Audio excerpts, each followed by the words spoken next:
एक बार की बात है, रामपुर नामक गांव में रमेश नाम का एक गरीब किसान रहता था। अरे, ये मेरी आंख कब लग गई? अरे रे रे रे, आज तो खेतों में बहुत सारा काम बाकी है। चलो भाई, रमेश खेत को।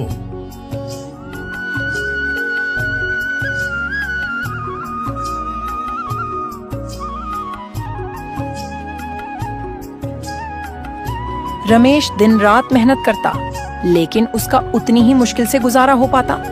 उसकी ईमानदारी और मेहनत के कारण गांव के लोग उसका बहुत सम्मान करते थे।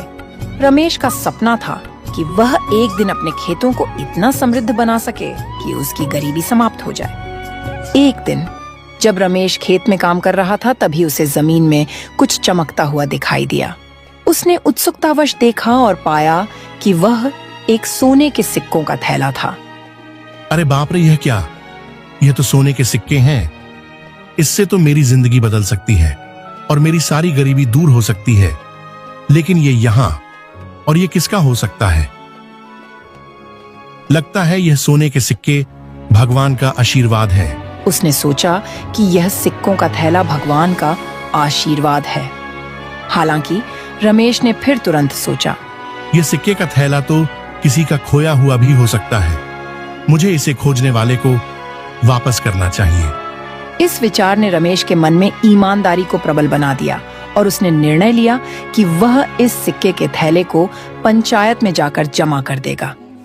रमेश ने गांव की पंचायत में जाकर वह सिक्कों के थैले को जमा कर दिया और कह दिया, यह सिक्के का थैला मुझे खेत में मिला है। अगर कोई इसका मालिक है तो उसे इसका अधिकार मिलना चाहिए। गांव के मुखिया ने रमेश की ईमानदारी की बहुत प्रशंसा की और कहा, रमेश, तुमने बहुत नेक काम किया है। हमें गर्व है कि हमारे गांव में ऐसे ईमानदार लोग हैं। कुछ दिनों बाद गांव में एक धनी व्यापारी आया। उसने पंचायत को बताया कि उसने कुछ समय पहले एक सोने के सिक्के का थैला खो दिया था। जब पंचायत ने उसे सिक्के का थैला दिखाया तो वह व्यापारी बहुत खुश हुआ और उसने कहा, ये वही सिक्कों का थैला है जो मुझसे खो गया था। उसने रमेश को बुलाया और धन्यवाद कहते हुए उसे कुछ इनाम देने का प्रस्ताव रखा। लेकिन रमेश ने मना कर दिया। उसने कहा, मैंने अपना कर्तव्य निभाया है, मुझे किसी इनाम की जरूरत नहीं है। रमेश की ईमानदारी देखकर व्यापारी ने उसकी मदद करने का फैसला किया। कुछ समय बाद व्यापारी ने रमेश को एक पत्र भेजा जिसमें लिखा था कि वह उसे अपने शहर में नौकरी देना चाहता है। रमेश खुश हुआ और उसने नौकरी स्वीकार कर ली।